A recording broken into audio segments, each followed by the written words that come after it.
while I was at a Quaker summer camp in Condom, about 25 miles away from Osh. That's when I was notified that my parents had been arrested. And I dedicated the diary to my parents in the hope that I would see them again in the near future. I'm Susie Snyder, and I am a curator here at the United States Holocaust Memorial Museum. Peter Feigl was born in Berlin in 1929 to Agnes and Ernst Feigl. The family moved many times, from Germany to Czechoslovakia, then to Austria and Belgium, ultimately finding themselves in southern France in 1940. In the summer of 1942, fearing for the family's safety, Peter's mother enrolled him in a Quaker summer camp near Condom, France, away from their home in Auch. I pretty much recorded in this diary on a day-to-day basis what was happening to me. At one point, he states that he's received a few postcards, but for the most part, from that point forward, at the end of August, he hears nothing from them. At the end of August, they were sent to Auschwitz-Birkenau. On Thursday, the 24th of September, Peter writes, "I cried a lot thinking of you. Mrs. Cavaillon told me that I will be leaving to the United States."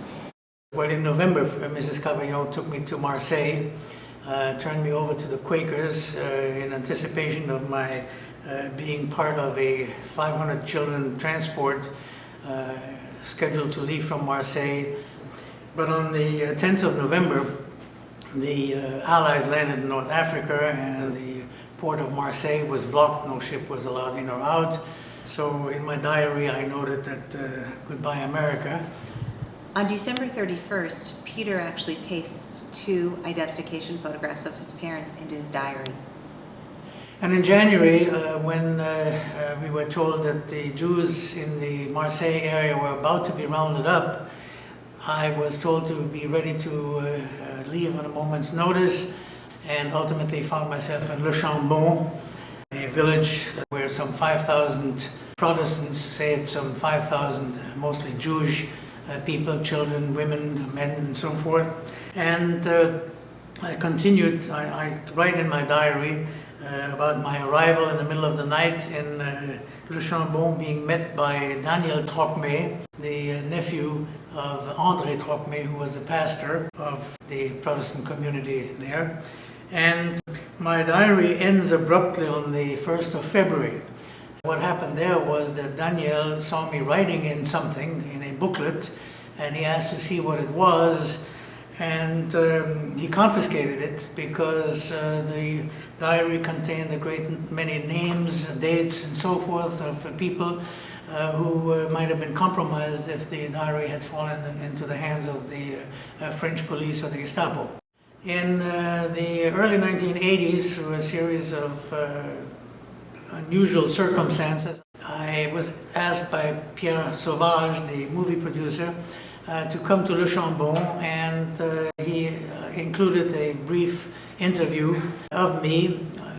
The movie was ultimately shown on French movie screens, and shortly after it was shown in France, I received a letter from someone in Paris claiming that he had a document that I had written.